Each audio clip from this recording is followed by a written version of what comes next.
So this whole thing about thought responsive universe, like I said, it has now hit me somehow a little more, and I've become more aware and conscious Yeah, of what I'm thinking.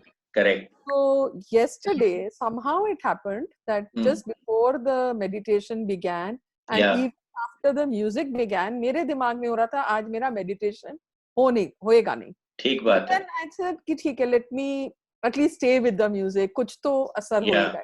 And it went off beautifully. Hmm. But just about 5-6 minutes before the meditation was actually going to finish, I Yeah. was out of it totally. I ठीक है, just that's couldn't okay. go back into it. But ठीक no, है. but then I was smiling in the end कि मैंने शुरू से ये सोच लिया था, and it just didn't feel, though my experiences were beautiful while it was on, Yeah. it didn't end the way, I mean, I didn't get an end to it. It was That's like, perfectly okay, okay. that's the journey. कुछ Yeah. तो मिला ना. Which definitely. No, but the thought of that thought responsive, Yeah. that is what I'm trying to We are talk about. sabotaging ourselves all the time. All the time, And literally. we are our biggest critics. You see, the first thing that we need to do is we need to stop criticizing ourselves. Yes. We need to accept ourselves. We need to love ourselves, right? Yes. You're doing the best you can in that situation. But again, the 4 caveats and the resilience grid, very important. Where are you operating from, left side or right side? And the 4 caveats. And the third caveat in this becomes very important, which is it for the highest good? Yes. Now, if you're operating from selfishness, then it's a big problem. Yes. Because the third caveat is getting violated. Yeah. So if you can become consciously aware as to why are you doing something, and you do it with awareness, automatically things will start falling in place. Absolutely. It's becoming more and more ingrained now. This whole thought, you know. Exactly. तो वो रोज hammering होती है ना, तब हो जाता है वो, एक बार सुन के फिर भूल जाते हैं. ये बात अब बहुत दिन से बोल रहा है सही. I know. It's a regular theme in all the workshops, to be frank with you. Yes, absolutely. I agree. Yeah.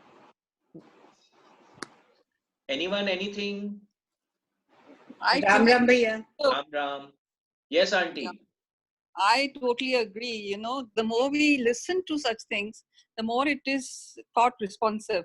And I really enjoyed last night, but I couldn't put it in the words, so I did not. I'm sorry. But I really enjoyed what I meditated.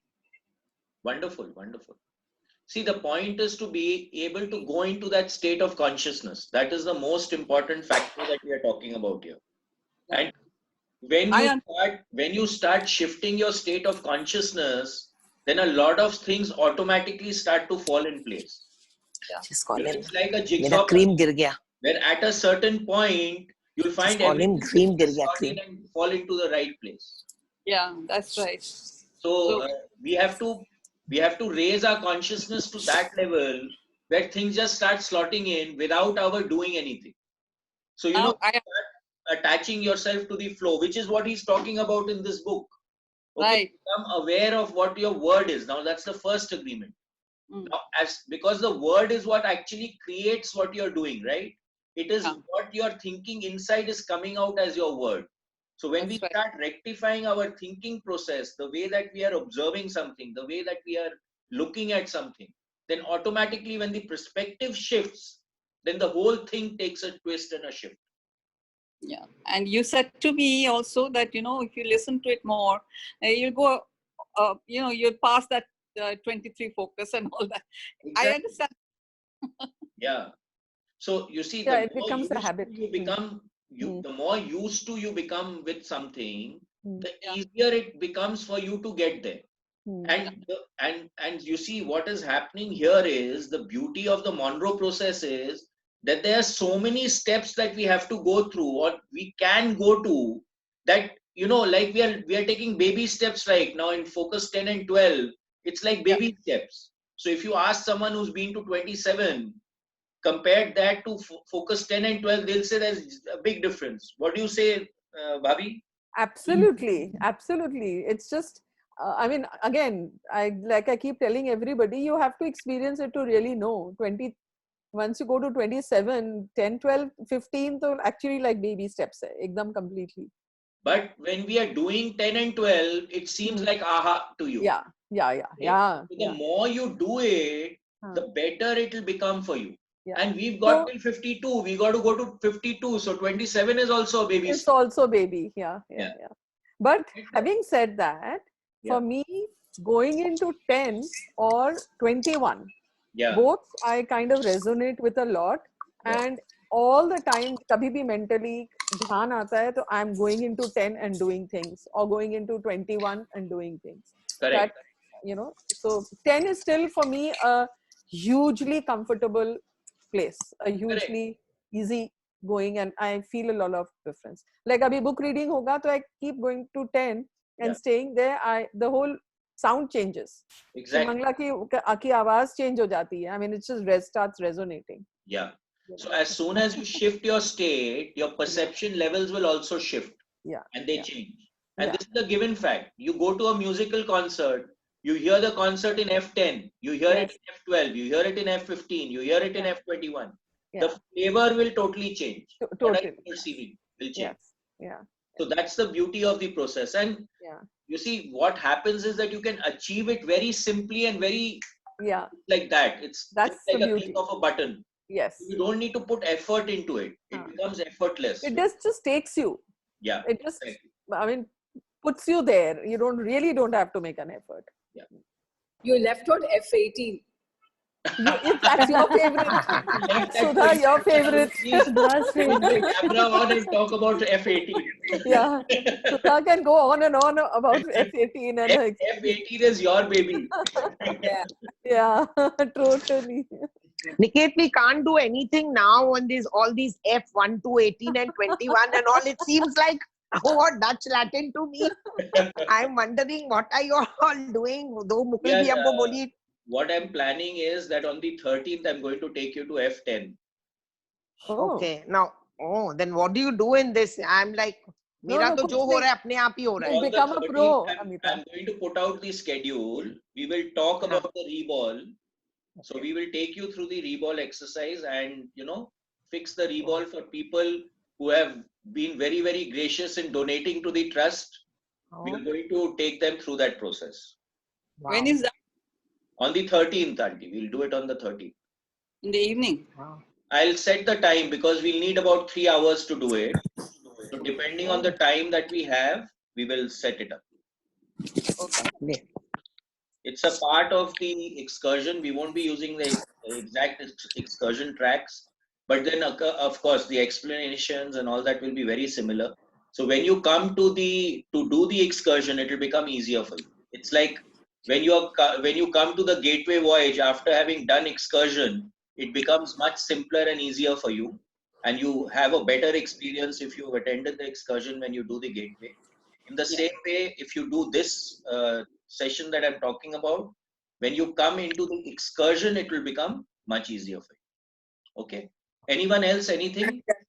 Yeah. Yesterday, this higher self, right? Yeah. Last night. Yeah. So as though he had programmed us also, like, when he said detachment now. Correct. And higher self now. So I was practicing this in the morning. It's as though it's like, F10 and F12, like you programmed it. It is exactly that. Correct. See, now you have to consider, Sudha, that you've been using this process for a very long time. Okay. Okay. And you have been actually indulging and practicing with the process. Yeah. So what happens is that you are more programmed to be able to be programmed. Okay. It may not happen with everyone else. Okay. Because you are accessing F18, you are accessing F27 a lot. Okay. Yeah. As soon as we start accessing those states of consciousness, then automatically detachment it's included in the process of attaining those states of consciousness. Yeah. So the more you access those states, the more detached you are going to become. Why? What's the first thing that we say?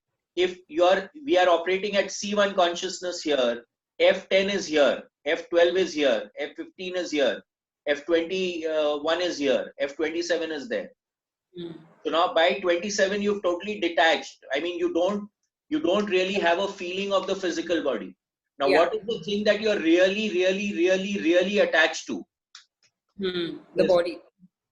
You know, all other stuff. Now, he's talking about it in the Gita classes. At first level is material attachment. The second level is physical attachment. The third level is emotional attachment. The fourth level is intellectual attachment. Yeah. And then the fifth is the spiritual aspect. So like what the example that Nagarji Shivji gives, that if let's say you have gold with you, but your hand is going to be broken, will you keep the gold and let your hand be broken? You're going to leave the gold. Leave the gold, yeah. Okay. Now let us say your son or someone who you are really attached to is in trouble. Are you going to worry about your physical body? No. You are going to go and save that person. Yeah. You get that? Now, if I'm growing intellectually, if I'm really having good information coming in, I'm really growing, then you will even detach emotionally from your near and dear one, because you'll go your own path. Yeah. Because that's intellectual. Now, when you connect spiritually, then you leave the intellectual also. Now, if someone has had an aha moment, for them the intellectual understanding is no longer important. Yes. So detachment also has these various levels, which we are constantly going through. So when we are going into these expanded states, it's like at a spiritual state of consciousness. So the detachment will automatically take place. Yeah. Okay. You understand it? No, it's no longer important to you. That's the basic game. Yeah. Okay. Yeah. There is a question on the chat. What do you mean by focus levels? And I don't know if you're going to go into it just now because it's already... Okay, so focus levels are basically states of consciousness which were labeled by Robert Monroe, and you access them and learn them in the workshops that we conduct. So we are going to conduct a small mini workshop on the 13th. So you could join that program if you're really interested. Who asked that question? Aisha. Aisha asked that. So all the people who have made that 2,500 rupee donation will be allowed to attend that program. Okay. Not to say it's just a token of gratitude from my side for some people who have actually shown their gratitude by paying, by giving a donation to the trust. So we are just reciprocating it back. Okay, Shivangla, you're on.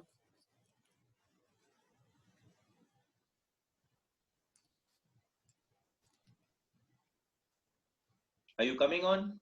Yeah, I'm on. Niket, can I add something about focus levels just for a minute? Yeah, please do. So when you are operating at these different focus levels, I feel that doing whatever we are doing becomes easier, much easier, because just somehow it just becomes like, let's say, even if you're singing or if you're reading, the concentration level and everything becomes much more if you've gone to any of these focus levels and if you're doing it from there.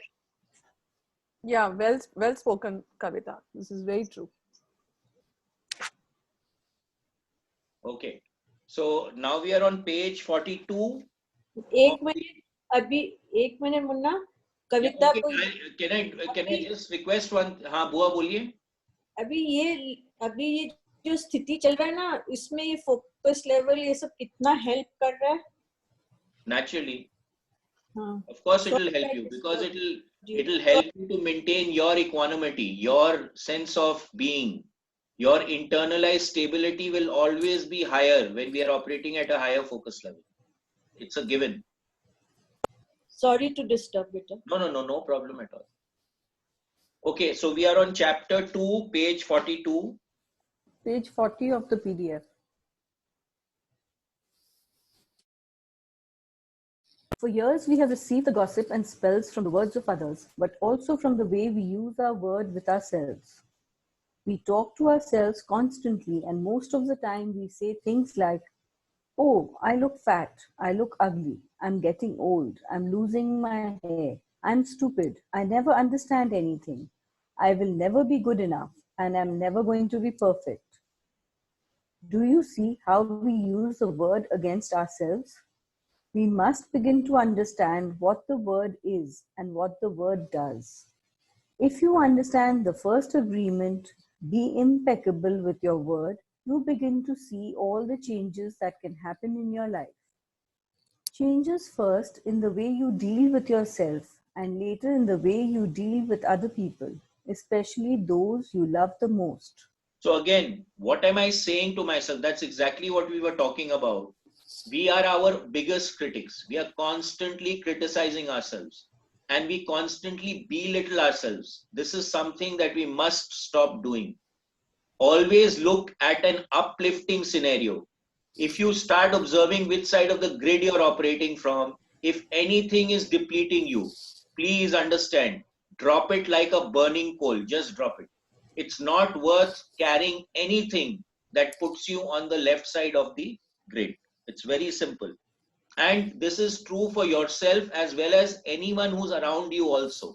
So in our conversation, in the words that we are saying, if we can talk in uplifting senses, we bring positivity, we bring happiness into the equation rather than being critical and dropping down people. One of the things which happens is that when we want to create self-importance for ourselves, that is another time when we criticize someone else. So we go into the four dramas, the control dramas.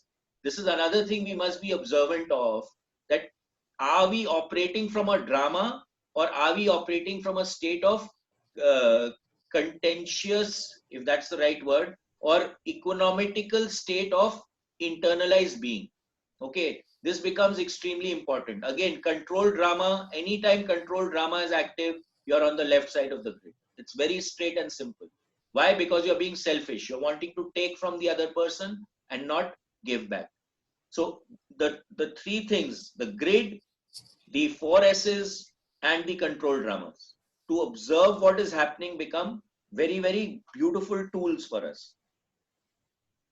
Consider how many times you have gossiped about the person you love the most to gain the support of others for your own point of view.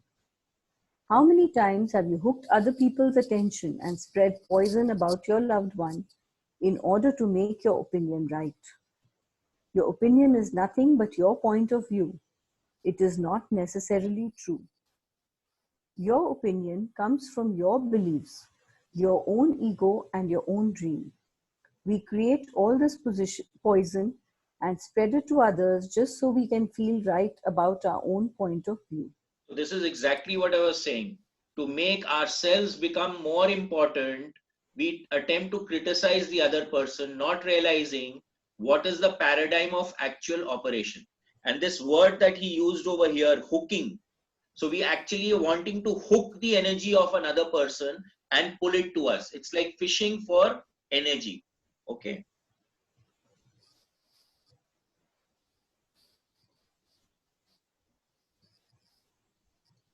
Sorry.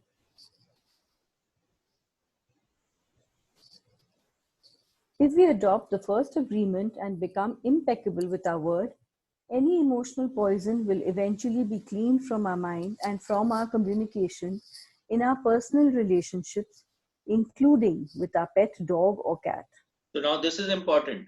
The moment we start operating out of awareness, we start becoming aware of what is happening and we actually start accepting it. That is when we can transcend it. If we want to protect our position, if we want to contain our position, not taking the higher stand, what is for the greater good, then we will never transcend being selfish. We have to start becoming more holistic if we want to be happy in this world. Okay. Impeccability of the word will also give you immunity from anyone putting a negative spell on you. So now this is very important. Now, if you are very, very clear, you have clarity of thought, you have clarity of mind, you have clarity of word, then you become a more powerful magnet. Now, what anyone else may say, it will bounce back off you because they don't have the power to penetrate your field. So your field becomes more powerful. Okay. If you see a spiritual man or a spiritual personality, they are very humble, they are very docile, but they have power. You can't shake them very easily. Okay. You will receive a negative idea if your mind is fertile ground for that idea. When you become impeccable with your word, your mind is no longer fertile ground for words that come from black magic. You got it. Instead, so now if you do not have a resonance for something in your field, it cannot enter your field. So if I have clarity in my field, anything that is depleting will not even enter my field. So how can it plant itself in my state of consciousness? But awareness of this is extremely important. We must constantly be aware, and we must make it muscle memory. Okay. When in the beginning, you'll have to check yourself. So in the Gita class, he says, if a thought comes, you nip it in the bud. So you become aware of that thought, and then you delete that thought. Okay. Now, after some time, when you constantly do that, you do that, what will start happening is that it won't even enter your consciousness. Why? Because there's no resonance left. It just won't enter. Instead, it is fertile for the words that come from love. You can measure the impeccability of your word by your level of self-love. How much you love yourself and how you feel about yourself are directly proportionate to the quality and integrity of your word. When you are impeccable with your word, you will feel good. You feel happy and at peace. So now, what is saying? Self-love, okay. Now, self-love, when you're going into these transcendental states or higher states of consciousness, you start coming to understand that the concept of oneness, the concept of wholeness, that everything is one. Now, if I'm criticizing someone else, it means I'm criticizing myself. Okay. Now, whenever I'm in a depleting state of consciousness or I'm on the left side of the grid, the hormones secreted in my body are not congenial to growth. They are not congenial to health. So if I am talking from a depleting state of mind, I will not be happy.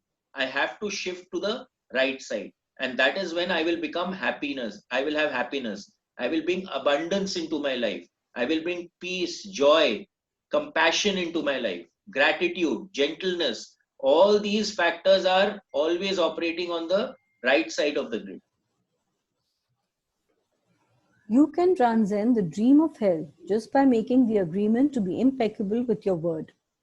Right now, I am planting that seed in your mind. Whether or not the seed grows depends upon how fertile your mind is for the seeds of love. It is up to you to make this agreement with yourself. I am impeccable with my word. So this is the first agreement, right? Now you have to make an agreement with yourself that I'm going to watch my thoughts and I'm going to be aware of my thoughts. I'm going to look at my thoughts with a higher state of consciousness and then convert the thoughts or the perspectives that I have to uplifting perspectives rather than depleting perspectives. I will put the interest of the whole above the interest of only myself. So when I set a higher laksh for myself, if I set a higher goal for myself, automatically my state of consciousness will resonate with that higher goal rather than the lower goal. And most of the time you'll find when you have a problem, you're operating out of self-interest and not of the whole. I am impeccable with my word. Nurture the seed, and as it grows in your mind, it will generate more seeds of love to replace the seeds of fear. This first agreement will change the kind of seeds your mind is fertile for. So now, whenever I'm operating out of self-interest, I will have guilt and I will have fear. Because when I'm operating out of self-interest, it means that I have a fear of losing something. But if I'm operating from the position of holistic thinking, then there is no fear of losing anything because you're doing it for the greater good. Be impeccable with your word. This is the first agreement that you should make if you want to be free, if you want to be happy, if you want to transcend the level of existence that is hell. It is very powerful. Use the word in the correct way. Use the word to share your love. Use white magic beginning with yourself. Tell yourself how wonderful you are, how great you are. Tell yourself how much you love yourself. Use the word to break all those teeny tiny agreements that make you suffer. Okay, so if you want to transcend the level of existence that is hell, because when you're criticizing yourself, you are the one who's constantly putting yourself into hell. Okay, now he says, tell yourself how wonderful you are, not from the egoistic state. Now, for anything to manifest, two things have to work together. One is the mind, the thought, and the heart, the feeling. So when you are feeling and thinking something, then only manifestation will take place. But now I'm saying I'm wonderful, but I'm feeling no, I'm not wonderful. Or there is a khatka in your mind which says no, no, no, no, no, this is not right, this is not true, this is not true. Then it is not going to manifest. So you have to let go of the ego to be able to come into this state of consciousness where you truly start loving yourself. The ego will take you into selfishness, into single-mindedness of yourself only. The ego will never look at the whole. It is looking at survival. And it really is scared of the holistic thinking.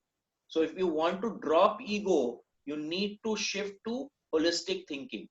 Then these tenets, what he said, tell yourself how wonderful you are, how great you are, and how much you love yourself will have meaning. Otherwise, it will not have any meaning.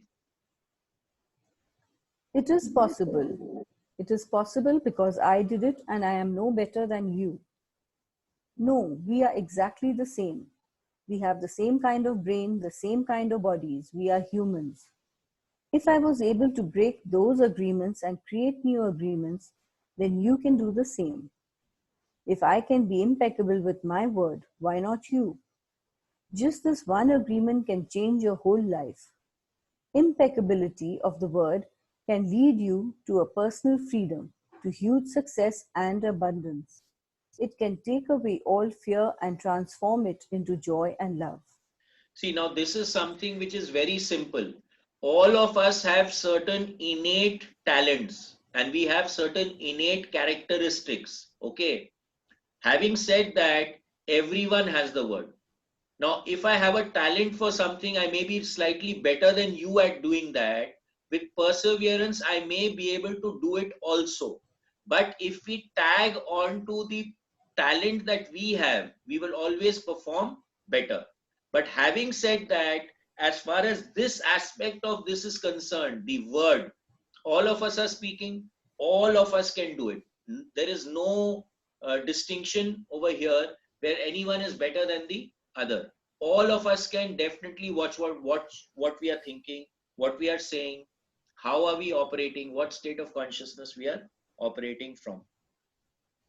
Just imagine what you can create with impeccability of the word. With the impeccability of the word, you can transcend the dream of fear and live a different life. You can live in heaven in the middle of thousands of people living in hell because you are immune to that hell.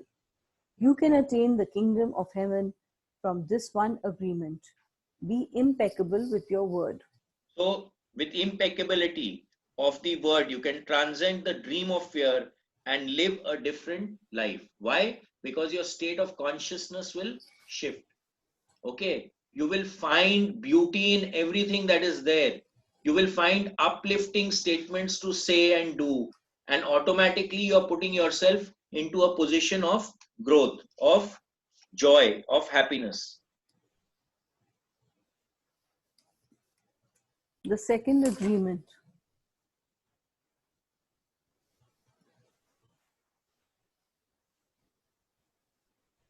Don't take anything personally. The next three agreements are really born from the first agreement. The second agreement is don't take anything personally. Whatever happens around you, don't take it personally. Using an earlier example, if I see you on the street and I say, hey, you are so stupid, without knowing you. It's not about you, it's about me. If you take it personally, then perhaps you believe you are stupid. Maybe you think to yourself, how does he know? Is he clairvoyant? Or can everybody see how stupid I am? So when anyone calls you anything, you are not that. Now, if I have equanimity, if I know what I am, okay, then even if someone tells me something else, I do not have to accept it. The moment you accept it, that is when it starts to play in your mind. But if you are not going to accept it, then it is actually a resonance of what is in the other person which is manifesting. So the other person has that stupidity in him, but you do not have that stupidity. But if you have that stupidity, then you will accept what that other person is saying. You take it personally because you agree with whatever was said. As soon as you agree, the poison goes through you and you are trapped in the dream of hell. What causes you to be trapped is what we call personal importance. Personal importance, or taking things personally, is the maximum expression of selfishness because we make the assumption that everything is about me. During the period of our education or our domestication, we learn to take everything personally. We think we are responsible for everything. Me, always me. So now when we are operating in me, it means that we are operating from selfishness. When we are operating from selfishness, we take things personally. But when we are operating in a holistic environment, then it is working for the holistic thing. So we are not going to take things personally. So if a team is working and we are not creating an individuality within that team, then the team is everything, right? So nothing is taken personally.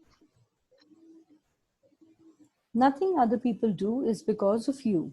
It is because of themselves. All people live in their own dream, in their own mind. They are in a completely different world from the one we live in.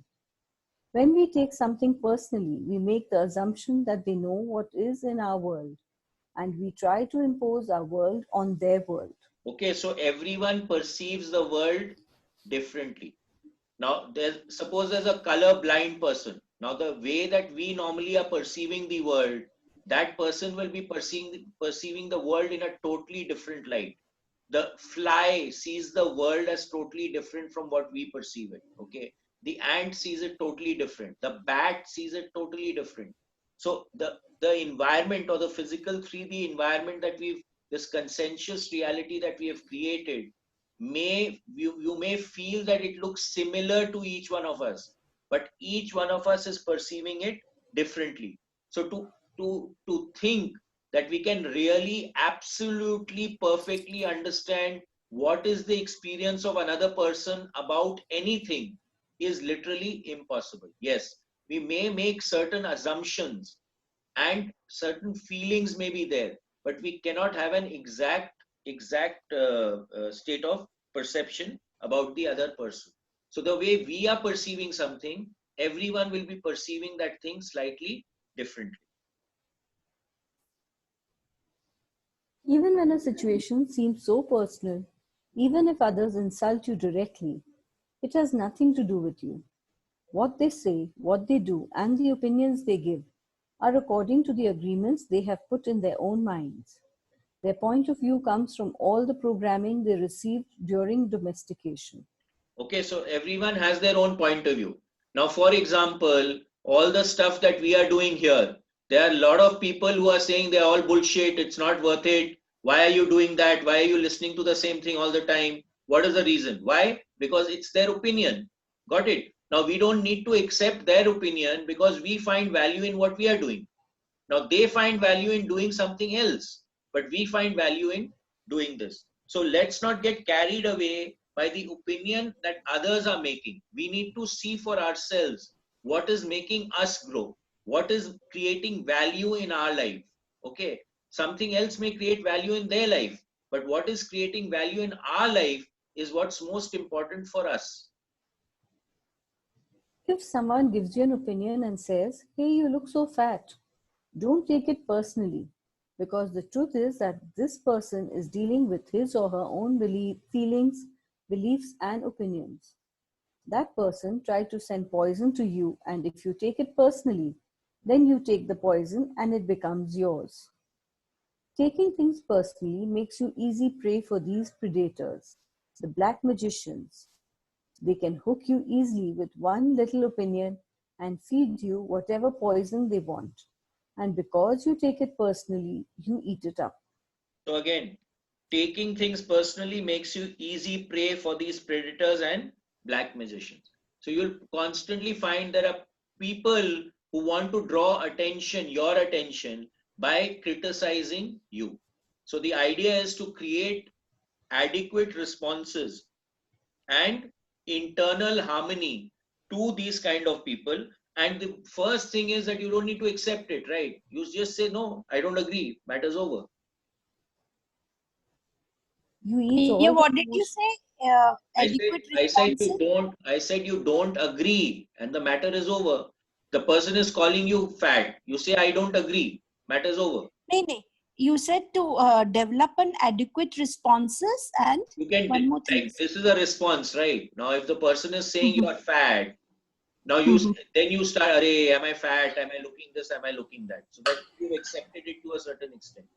Now when a person says you are fat, you said, no, I'm not fat. I don't accept it. Matter's over. So that's a response that I've developed to tell that person, so that person shuts up. You understand? Okay. Okay. So creating power for yourself.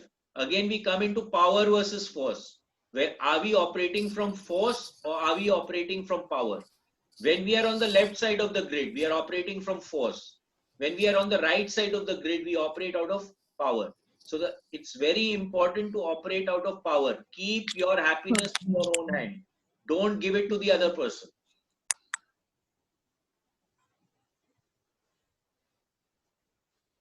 You eat all the emotional garbage and now it becomes your garbage. But if you do not take it personally, you are immune in the middle of hell. Immunity to poison in the middle of hell is the gift of this agreement. When you take things personally, then you feel offended and your reaction is to defend your beliefs and create conflicts. You make something big out of something so little because you have the need to be right and make everybody else wrong. So now this is important, okay? Many times we'll just take up something when we take it personally. Now, if we would not have taken it personally and not accepted that I am this, okay, then the matter is totally dropped. They may say what they want to say, but I'm not affected by it. So just imagine the kind of energy that you're going to save, because you don't need to protect yourself, right? If you're not accepting what they are saying, you don't need to spend your energy in justifying yourself. There's no reason why you need to start going around justifying yourself. What is. Whenever we try to justify ourselves, we are operating from force and not from power. Okay? You also try hard to be right by giving them your own opinions. In the same way, whatever you feel and do is just a projection of your own personal dream, a reflection of your own agreements. What you say, what you do, and the opinions you have are according to the agreements you have made. And these opinions have nothing to do with me. So, right. So now if I'm not operating from the eyes of the other, I am not worried about what their opinion is. I am worried about my own opinions and my own state of equanimity. Now over here, the distinction comes between, are you operating from ego or are you operating from a holistic state of consciousness? If you are operating from ego, then it is selfish. It creates a problem. Why? Third tenet is violated.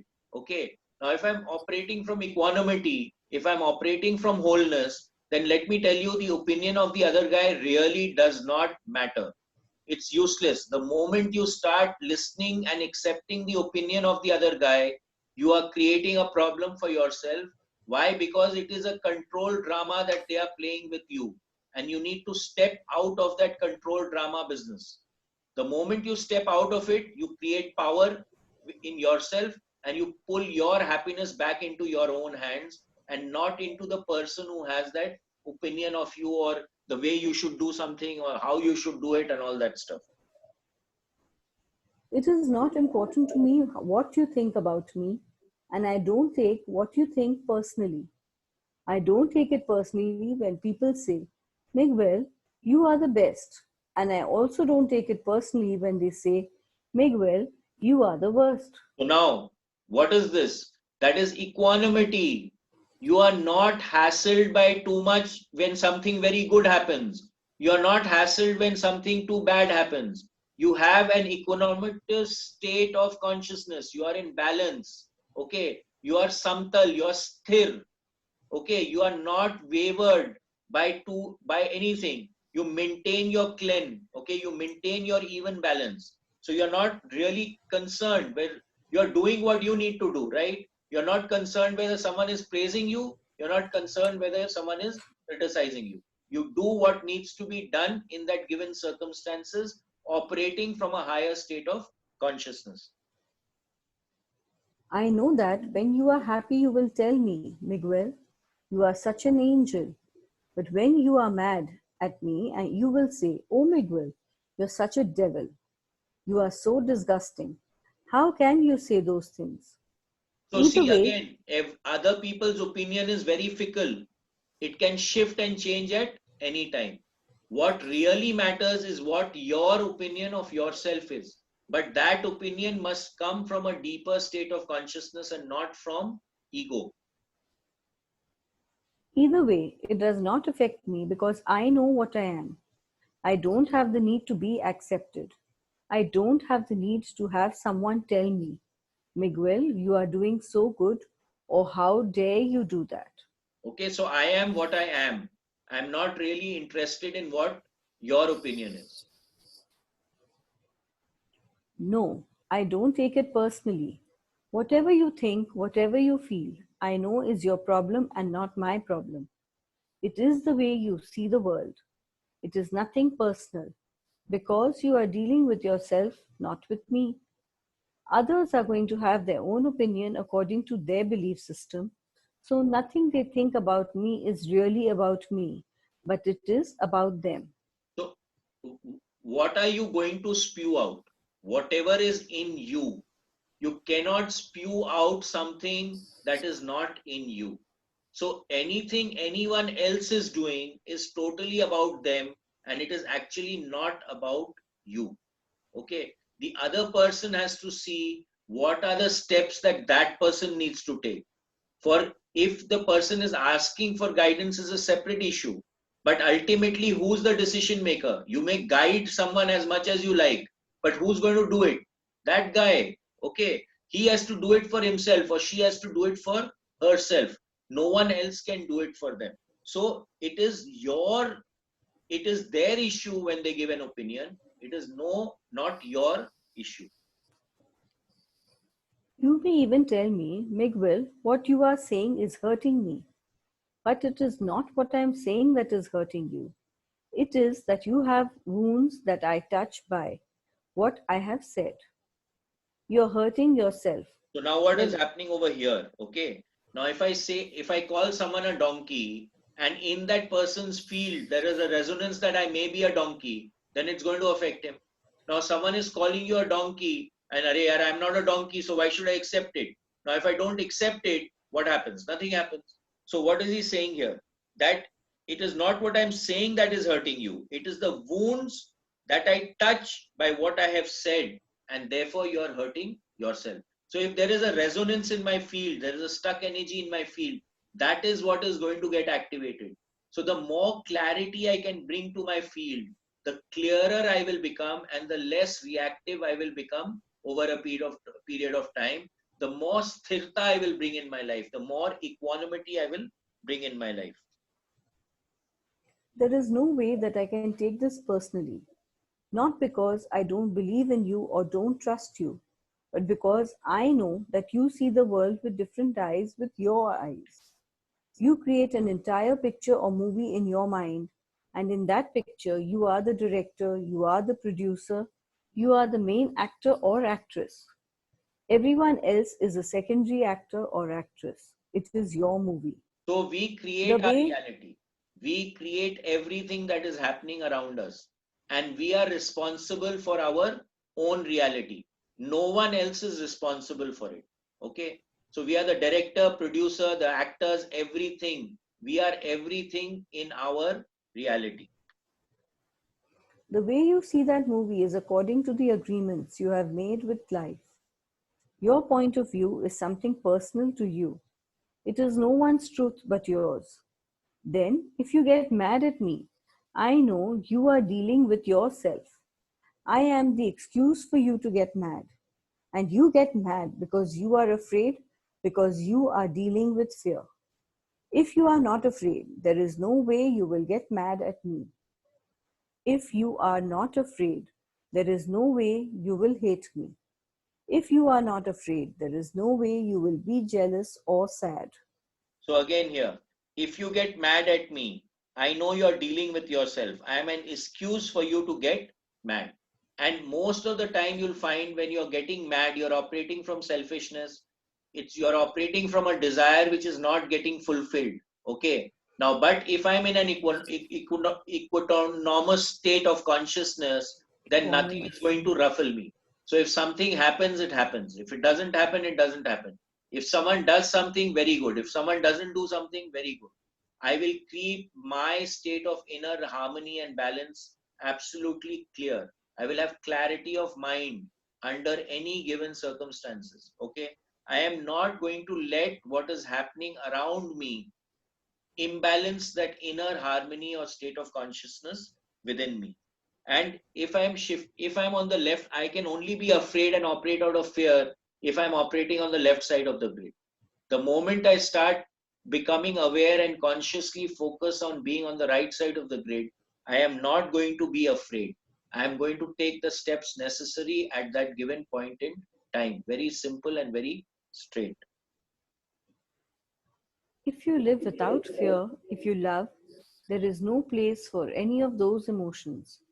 If you don't feel any of those emotions, it is logical that you will feel good. When you feel good, everything around you is good. When everything around you is great, everything makes you happy. You are loving everything that is around you because you are loving yourself. Because you like the way you are. Because you are content with you. Because you are happy with your life. You are happy with the movie that you are producing, happy with your agreements with life. You are at peace and you are happy. You live in that state of bliss where everything is so wonderful and everything is so beautiful. In that state of bliss, you are making love all the time with everything that you perceive. So when you operate off the right side of the grid, you start looking at things with a different light. Okay. You're not putting yourself into a depleting state of consciousness. You feel that everything is a blessing. You start operating out of gratitude. You start operating out of humility. You start operating out of giving rather than taking. And then when you start doing that, when you start living out of that state of consciousness, everything around you will become easy. Everything around you will become beautiful. Why? Because there is no selfishness. And then you start to detach what we were talking in the beginning of the session, that when we are going into these higher states, and yesterday what happened in the meditation was detachment, right? So you automatically feel that. Now, when I detach from something, whether I have it or I don't have it, it's not such a big deal anymore. But if you are attached to something and it gets taken away from you, then you have a major problem. Now, if I'm operating in that happy state of mind, then I'm willing to give everything to everyone. So where is the attachment? There's no attachment. I will always be happy. When you become selfish, that is when the problem starts to come up.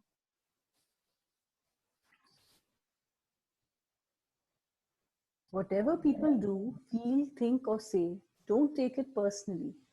If they tell you how wonderful you are, they are not saying that because of you. You know that you are wonderful. It is not necessary to believe other people who tell you that you are wonderful. Don't take anything personally. Even if someone got a gun and shot you in the head, it was nothing personal, even at that extreme. So when a person is shooting another person, okay, there is something in that person which is making him shoot you. You are not making him shoot you. Okay, this is what he is saying over here. So now if someone tells you, keeps telling you you're wonderful, now it really doesn't mean anything, because your opinion of yourself is more important than the other person's opinion. And actually speaking, the other person's opinion should not matter to you. What should matter to you is your own opinion about yourself. Even the opinions you have about yourself are not necessarily true. Therefore, you don't need to take whatever you hear in your own mind personally. The mind has the ability to talk to itself, but it also has the ability to hear information that is available from other realms. Sometimes you hear a voice in your mind, and you may wonder where it came from. So now what is he talking about here? The mind has the ability to talk to itself, but it also has the ability to hear information that is available from other realms. What does this mean? In altered states of consciousness, we can connect with a deeper and a higher state of ourselves, our own consciousness, and get information and downloads from there. So Robert Monroe called it a rote. When you go into an expanded state, resonant, organized thought energy, and unpacking a rote may take years also. So you get information. It's very much like that movie Matrix, okay, where they wanted to learn how to run that helicopter. And they said, operator, I need the program for this. And boom, the program was downloaded and they could fly the helicopter. So when we start going into these altered states, you'll find that skills which you were not skilled at become easier for you. You become more proficient in them. Why? Because the downloads start taking place. From the concept of zero limits, when we look at it, when we are operating in 3D mentality of selfishness, we are operating constantly from memory. When we start getting downloads, we are operating from inspiration. Okay, what does it say here? Ability to hear information that is available from other realms. This is inspiration. Once we can make that our state of mind, we can make that our state of being, we can start operating from wisdom. Then we are not inspired. We are the inspiration. This voice may have come from another reality in which there are living beings very similar to the human mind. The Toltecs call these beings allies. In Europe, Africa, and India, they call them the gods. So our helping spirits, our guides, our masters, our higher self. Okay. Yesterday, one girl was sharing that she actually went back in time to give herself information that she needs to get out of a particular situation. Now, what was that? So herself, her higher self was coming back to guide her. Today, we know in this level more than what we knew as a child. So again, in one of the meditations, it was that healing the inner child. So in that meditation, what was the exercise? That you as the adult are going back in time and giving information and advice to your younger self. Okay, so what is that?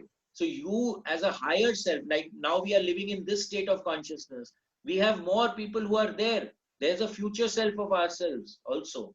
In Star Trek also this happened. In one of the episodes I was seeing that Spock or Spock, whatever he was called, his future self came back and gave him advice. So it is actually possible to do this. Our mind also exists in the level of the gods. Our mind also lives in that reality and can perceive that reality. The mind sees with the eyes and perceives this waking reality. But the mind also sees and perceives without the eyes, although the reason is hardly aware of this perception. Okay, so now what does this mean? Our mind also lives in that reality and can perceive that reality. So in the Monroe process, we always say that we have a continuum of consciousness.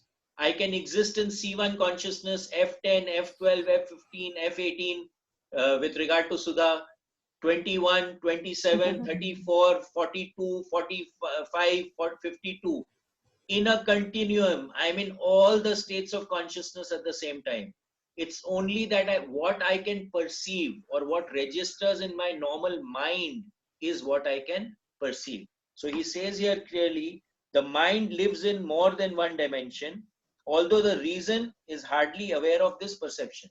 So the reason is hardly aware of this perception. But if I can train myself to be aware of that perception, then I can perceive it. The mind lives in more than one dimension. There may be times when you have ideas that don't originate in your mind, but you are perceiving them with your mind. So now the mind actually, or the brain you could say, is actually a transmitter and a receiver. Now if you say, where is your mind? It's not in your brain. Okay. So where is your mind? Your mind is literally everywhere. It is all pervading.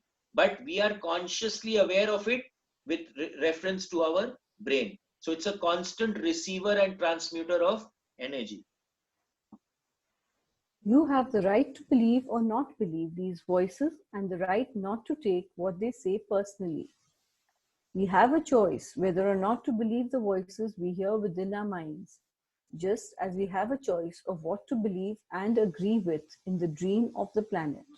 So now, how do you get confidence on advice given by someone? When you act on it and you see that yes, it is working, it is relevant. So if you can develop a relationship with that small voice which is there inside your head, that consciousness which is there, you can automatically get more information than what is possible to get in this normal waking state of consciousness. But again, it is up to you whether you accept or reject that advice and make it a part of your life. Okay. The mind can also talk and listen to itself. The mind is divided as your body is divided. Just as you can say, I have one hand and I can shake my other hand and feel the other hand. The mind can talk to itself. Part of the mind is speaking and the other part is listening. It is a big problem when 1,000 parts of your mind are all speaking at the same time. This is called mitote, remember? Okay, so now what is happening? Now he's talking about the monkey mind. The mind is constantly having thoughts, it's constantly thinking. Now, whether I'm thinking from the normal ego state of consciousness or whether I'm thinking from a higher state of consciousness and I'm actually downloading, that is something you need to make yourself aware of. No one else can do it for you. The mitote can be compared to a huge marketplace where thousands Where of if people... your mind is just empty, yes, but you don't remember what you're thinking. Yeah, so it's now, like you are open, you're sitting, but it is click off stage. You don't remember anything, whatever is what yes, was no, there in the that's like mind. a daydreaming state. Okay, it can be a very powerful state. It could be a depleting state also. You understand? So it depends on from where it is coming. So someone with Alzheimer's is actually having a blank, but that is because they are not being able to process the data in the way that it needs to be processed. Okay. But when you are going into these stillness, these states of stillness, they have a different flavor and you can actually feel it. Okay. Now you can also develop this state of mind and consciousness. But again, it requires a little bit of practice. Like anything that you do needs a little bit of practice. Okay. The mitote can be compared to a huge marketplace where thousands of people are talking and bartering at the same time. Each one has different thoughts and feelings. Each one has a different point of view. The programming in the mind, all of those agreements we have made, are not necessarily compatible with each other. So now, we have multiple opinions of the same thing. Should I do this? Should I do this? Now, one thought is pulling you in this direction. The other thought is pulling you in that direction. What will happen is a sum total of all your thoughts. Okay. So now, why do we not have power in our word? Because we are not clear. We don't have clarity of thought. So that's why when we are doing the one breath technique, for example, or we are going into F10 or F12 and asking questions, the framing of the question becomes extremely important. How are we framing it? Okay. Now, if I'm having multiple thoughts, one thought says that I need to have a lot of wealth. Okay. The other thought says that no, I want to just sit around doing nothing. Now they are contradictory to each other. Yeah. Now, हो सकता है अगर वो बहुत ज़्यादा, I have a very, very clear desire for that. I may be born in a very rich family where I have nothing to do, but then I'll squander off all my wealth. Okay, ultimately. So again, we have to have clarity in our desires also, and clarity of mind. Otherwise, it is going to create a problem for us. So our agreement must be in agreement with each other.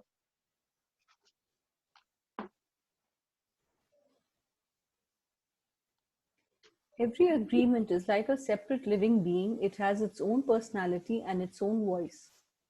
There are conflicting agreements that go against other agreements and on until it becomes a big war in the mind. The mitote is the reason humans hardly know what they want, how they want it, and when they want it. They don't agree with themselves because there are parts of the mind that want one thing and other parts that want exactly the opposite. So again, clarity of mind. What is it that you really want? Okay. If you have conflicting thoughts, they cancel each other out or they create a problem for each other. Some part of the mind has objections to certain thoughts and actions, and another part supports the actions of the opposing thoughts. All these little living beings create inner conflict because they are alive and they each have a voice. Only by making an inventory of our agreements will we uncover all of the conflicts in the mind and eventually make order out of the chaos of the mitote. So these little living beings create inner conflict because they are alive and they each have a voice. So they are called thought forms, okay? And the thought form has energy, and ultimately everything that is alive has energy. So when they have energy, they have power. So that's exactly what we are dealing with when we are again using the tuning forks to clear it. We are clearing these thought forms, these balls of energy which are there in your field. When we are going into the altered states, we are vibrating at a higher frequency, then those thought forms cannot remain there. They get dissolved, they crumple away. You understand? So all the processes we are doing is just to create clarity in our state of being, in our state of our energy field, in our state of mind.